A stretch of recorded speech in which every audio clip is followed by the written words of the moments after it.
Nak Fikran di, Iya, apa kabar nak? alhamdulillah baik Pak. Kita tahu juga alasan kenapa bapak panggil Nak Fikran ini datang ke ruang BK. Tidak Pak. Jadi nak, bapak itu sudah dengar kalau Nak Fikran ini sudah terlambat 3 kali dalam minggu ini. Hmm. Ja- tapi sebelum itu, bapak sudah tanya ini posisi duduk tak nyaman nih. Sudah nyaman Pak. Ah ya. Nah, bapak mau tanya lagi. Tadi Nak Fikran ini belajar apa? Tadi saya itu Pak belajar fisika Pak, yang diajar sama Ibu Najwa. Cuman Ibu Najwa itu keluarnya lebih cepat karena ada urusan mendadak Pak. Oh iya, jadi pas Ibu Najwa tadi keluar, nah Fikran ini sama teman-temannya tetap di belajar atau malah main-main?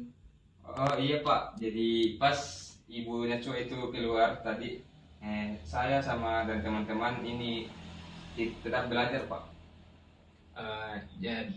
Kalau begitu nah, Bapak ini mau tanya, Bapak boleh tahu alasan kenapa Nah Fikran ini terlambat sampai 3 kali dalam minggu ini? Jadi Pak, ada beberapa alasan saya akhir-akhir ini itu terlambat. Dalam minggu ini itu sudah 3 kali ya Pak terlambat. Tapi alasannya ini saya ragu Pak untuk mengatakannya kepada Bapak. Oh, kenapa ragu nah kalau Bapak boleh tahu alasannya itu? Alasannya itu Pak, karena saya takut kepada teman-teman saya. Saya takut teman-teman saya itu tahu bahwa saya terlambat Pak. Oh, jadi Nah Fikran ini tidak perlu ragu karena di dalam konseling itu ada kode etik, yaitu menjaga kerahasiaan konseling. Jadi Nah Fikran ini bisa dengan leluasa menceritakan masalahnya kepada Bapak. Oh, jadi begitu Pak. Kalau begitu, saya akan menghilangkan rasa ragu saya pada diri saya Pak. Oke, kalau begitu nah, bagaimana kalau kita atur dulu sesi konseling ini dengan waktu 45 menit? Bagaimana dengan Nah Fikran, bisa ya? Oh iya Pak, saya bisa mengikuti sesi konseling dengan 3 sesi ini Pak. Namun untuk waktunya, Pak, saya tidak bisa karena saya bisa meluangkan waktu pada jam istirahat sekitar 20 menit Pak. Oh, kalau begitu nah, kita adakan sesi konseling ini dengan waktu 20 menit saja. Iya Pak. Jadi Nah Fikran ini coba ceritakan masalah apa yang sedang Nah Fikran itu alami. Baik Pak, masalah saya itu setiap pagi itu saya sedikit mengantarkan adik saya ke sekolah Pak, karena bapak saya itu sedang sakit Pak. Jadi saya sementara menggantikan peran bapak saya Pak. Oh, jadi Nah Fikran ini harus antar adiknya dulu ke sekolah setiap pagi karena bapaknya itu lagi sakit. Ya Pak. Ibu, bapak maksudnya bapak itu mengerti kalau Nah Fikran ini harus bantu orang tuanya Nah Fikran, karena itu tanggung jawab dari Nah Fikran sendiri, dan itu juga sangat penting, terutama dalam situasi seperti ini kan bapaknya juga Nah Fikran ini lagi sakit, tapi keterlambatan Nah Fikran ini tampaknya akan mempengaruhi kehadirannya Nah Fikran di sekolah. Bapak ingin bertanya apa tugas yang dikasih sama bapaknya itu untuk antar adiknya itu membuat Nah Fikran ini merasa terbebani? Ya Pak, saya sedikit merasa terbebani Pak. Saya ingin juga membantu bapak saya Pak, tetapi saya juga ingin sukses di sekolah. Saya merasa banyak tertinggal dalam pembelajaran dan seringkali harus melewatkan beberapa jam pelajaran Pak. Jadi Nah Fikran ini bimbang ya. Bapak bisa pahami apa yang Nah Fikran ini rasa. Nah Fikran ini berusaha menjaga keseimbangan antara bantu orang tua dan menjalani kehidupan di sekolah ini dengan baik.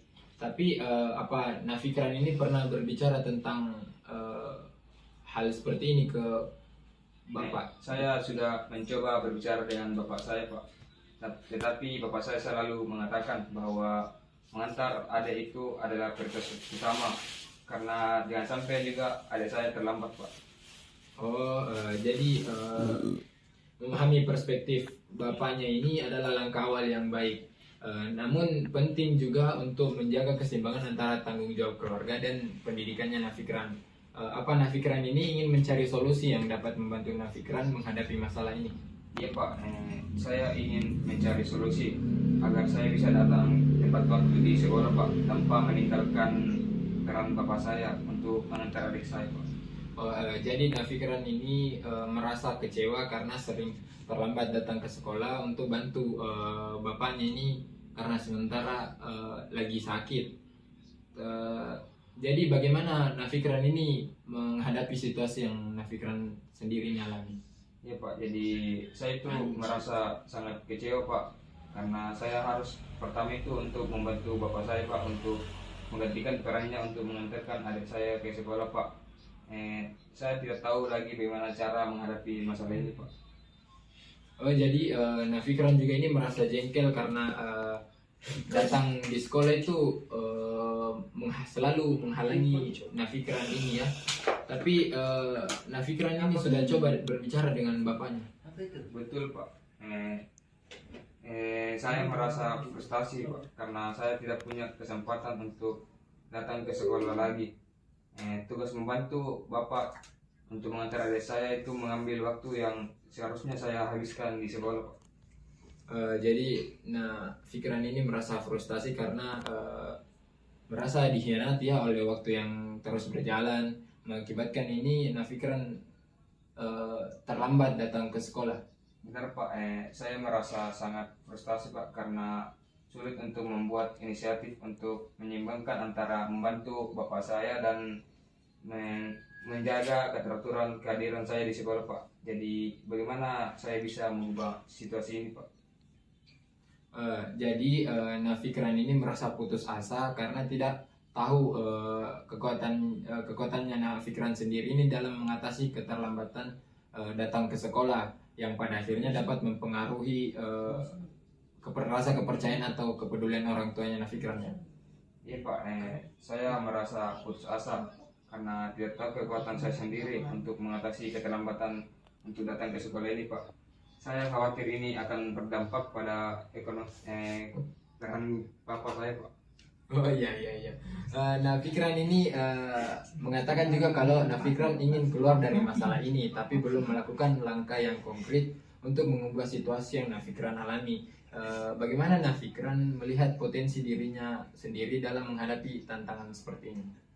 Iya benar Pak. Jadi saya itu sering terlambat datang ke sekolah karena sebelumnya itu saya membantu bapak saya untuk mengantarkan adik saya Pak. Dan saya juga tidak dapat membantu, sehingga membuat adik saya juga ini kadang terlambat Pak.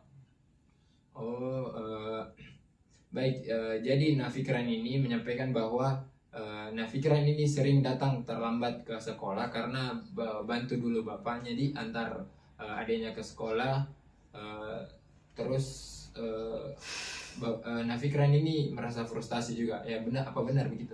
Iya benar Pak. Kalau begitu langkah pertama yang akan kita rumuskan tujuan yang ingin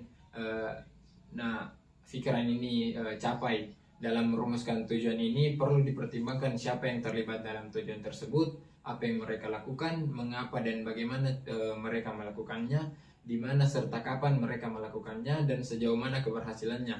Nah, jadi sekarang siapa saja yang terlibat dalam keterlambatan Nafikran ini? Kalau saya dan bapak saya Pak. Baik, sekarang apa yang ingin Nafikran ini capai melalui kegiatan ini? Jadi Pak, saya ingin tetap bisa membantu bapak saya dalam menggantikan perannya sebagai ayah untuk mengantarkan adik saya Pak, tanpa mengorbankan waktu ke sekolah dan tetap menjaga peran dari ayah saya Pak. Bagus Nafikran, tapi yang lebih penting adalah bagaimana cara Nafikran itu bisa bantu orang tua dalam menggantikan perannya terutama ayah, karena di luar dari konteks itu Nafikran juga kan ini seorang anak laki-laki ya, dan juga ini Nafikran ini ingin berusaha tanpa mengorbankan waktu sekolah dan tetap menjaga rasa kepercayaan bapak itu. Jadi apa yang membuat Nafikran ini terlambat ke sekolah? Saat membantu menggantikan peran bapak saya Pak, saya itu pertama-tama harus mengantarkan adik saya ke sekolah Pak, dan itu jaraknya cukup jauh Pak, dan itu cukup menghabiskan waktu yang lama dan membuat saya terlambat ke sekolah Pak. Jadi langkah pertama adalah menemukan cara agar ini Nafikran dapat membantu ayahnya tanpa harus menghabiskan waktu terlalu lama. Jadi bagaimana menurut Nafikran? Saya bisa lebih efisien dalam membantu bapak saya dalam mengantarkan adik saya, misalnya dengan mengambil jalan pintas Pak. Nah itu langkah yang baik. Selanjutnya, nah Fikran juga ini perlu menentukan kapan dan di mana ini Nafikran harus melakukan tugas yang tadi Nafikran sebutkan. Saya bisa melakukannya pada setiap sebelum 6:30 Pak, supaya lebih cepat untuk mengantar adik saya Pak. Bagus. Selanjutnya, Fikran ini perlu menetapkan standar pencapaian. Seberapa sering atau seberapa banyak Fikran ini membantu ayahnya ini dalam mungkin seminggu terakhir ini. Saya akan berusaha Pak untuk membantu bapak saya setidaknya 3 kali dalam seminggu Pak. Bagus. Nah sekarang Fikran ini bisa merumuskan tujuan yang ingin Fikran capai setelah konseling ini. Jadi Pak, saya ingin dapat membantu bapak saya Pak, dan untuk mengantar adik saya tanpa mengorbankan waktu untuk saya ke sekolah Pak, serta menjaga adik saya ini juga supaya tidak terlambat Pak. Bagus. Jadi Fikran ini sudah berhasil merumuskan tujuan untuk mengatasi masalah keterlambatan datang ke sekolah dan tetap menjaga biar ketika membantu ayahnya itu adiknya juga tidak terlambat kan sampai ke sekolah. Jadi nampaknya juga waktu pertemuan kita ini sudah hampir berakhir. Untuk optimalisasi waktu yang tersisa, kita akan melaksanakan beberapa tindakan. Nah yang pertama itu bisakah ini Fikran mengulang kembali pokok-pokok pembicaraan yang telah kita diskusikan? Baik Pak, langkah awal yang saya akan tempuh itu yang pertama Pak, saya akan membantu bapak saya untuk menggantikan perannya sebagai untuk mengantar adik saya tanpa harus menghabiskan waktu yang terlalu lama Pak, yaitu dengan cara mengambil jalan pintas untuk supaya lebih cepat Pak. Dan saya juga akan mengerjakan tugas tersebut setiap jam 6:30 Pak. Oh ya, bagus. Fikran ini sudah mengerti ya bagaimana atau rencana untuk menghadapi situasi yang sulit juga ini Fikran alami. Bagaimana perasaannya Fikran sekarang? Kalau sekarang Pak, saya merasa lega Pak, karena saya sudah tahu langkah untuk menyelesaikan masalah ini Pak. Alhamdulillah. Semangat ya Fikran. Semoga dengan rencana yang akan dilakukan Fikran ini dapat mengatasi masalah keterlambatan datang ke sekolah dan tetap menjaga itu nama baik atau rasa kepercayaan orang tua Fikran terhadap Fikran itu sendiri. Amin Pak. Oh iya, sebelum kita akhiri ini, Bapak punya tugas yang dapat Fikran ini lakukan di rumah, yaitu Fikran bisa baca buku yang berjudul Manajemen Waktu yang Efektif. Bukunya itu ditulis oleh Brian Tracy. Nah, buku ini juga memberikan tips praktis tentang cara mengelola waktu Fikran itu dengan baik kalau Fikran mau baca. Baik Pak, saya akan melakukan tips dari Bapak. Waktu yang kita sepakati di awal itu sudah berakhir. Untuk hari ini kita akan mengakhiri sesi ini. Nah, sesi selanjutnya mungkin Bapak bisa tunggu kedatangan Fikran minggu depan di jam yang sama. Baik Pak, kalau begitu saya pamit untuk keluar Pak. Terima kasih Pak. Iya, sama-sama.